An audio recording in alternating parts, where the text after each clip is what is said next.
Lentement mais sûrement, la cité du fleuve devient une réalité.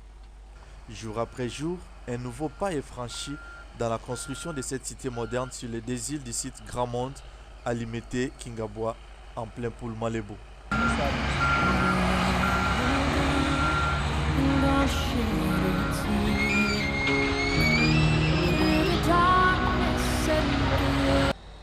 Vendredi 25 septembre, Robert Choudry, directeur général de la Cité du Fleuve, est descendu sur le terrain pour inspecter les travaux. Et c'est le canal qui va séparer les deux îles que nous allons remblayer. Donc ici, nous sommes sur l'île principale et de l'autre côté, vous voyez l'île résidentielle. Je pense que les images se passent de commentaires, la vue est magnifique. On est tout près de Kinshasa, qui est juste à côté, et pourtant on se croirait très loin, en pleine tranquillité, la puissance, la majestuosité du fleuve. Donc voilà, nous avons commencé déjà à faire une route de la terre ferme jusqu'au canal. Nous allons commencer à remblayer ici en attendant les grandes dragues, vraiment les grosses machines qui vont arriver en février-mars et qui vont commencer à faire un travail de remblai industriel. Et balé à Congo, et Jalilo Pangota, Cachier Jalisseuse là. Oui, en fait, ce sont deux îles qui ont toujours existé, mais qui, moitié de l'année, sont sous l'eau et moitié de l'année dépassent au-dessus de l'eau. Mais c'est la nature qui a fait ces îles. Nous allons juste rajouter environ 5 mètres de sable pour que les îles soient en permanence au-dessus de l'eau et pour pouvoir finalement profiter de ce site grandiose.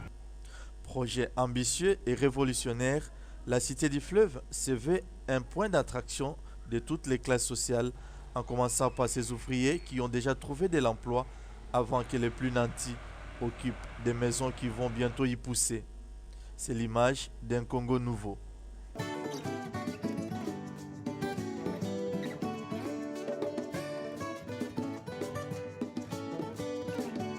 Nous sommes tout au début, notre partenaire Safricas a déployé des moyens importants. C'est dû au fait que la crue va arriver et nous voulons quand même finaliser une certaine quantité de travail avant la crue. Ensuite, nous attendrons donc la baisse du fleuve en février pour pouvoir vraiment déployer les gros moyens. Mais oui, pour l'instant, nous nous organisons. Beaucoup des matériaux doivent arriver, doivent être importés. Donc oui, je suis relativement satisfait. Aujourd'hui chantier, dans 5 ans, une cité bicéphale sous forme de deux îlots qui émergent du fleuve. Le Congo, c'est une terre de développement, c'est une terre d'espoir. C'est le futur des affaires, le futur du développement, le progrès de l'humanité.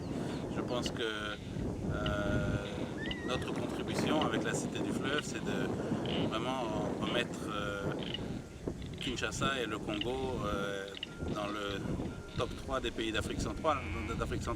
Donc nous ne faisons rien d'autre que ce que beaucoup d'autres gens font à Kinshasa, déjà avec succès, sauf que l'échelle... Mais pas sur le fleuve. Voilà, bon, c'est ça, c'est l'échelle à laquelle nous le faisons est un peu grande et très ambitieuse.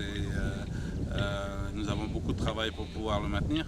Et le fleuve. Mais bon, ça c'était vous savez, les problèmes rendent les hommes d'affaires créatifs et inventifs. Il était impossible de trouver, ou très difficile de trouver 200, 300, 400 hectares de terrain vierge, sans historique foncier, à l'intérieur du périmètre de la ville. Donc c'est là où une certaine créativité nous a permis de penser au fleuve et à ces deux îles qui sont négligées depuis longtemps. Maison tropicale, maison méditerranéenne, palace arabique, appartements résidentiels, supermarchés, hôpitaux et centres d'affaires sont prévus pour cette cité moderne à côté de la vieille Kinshasa.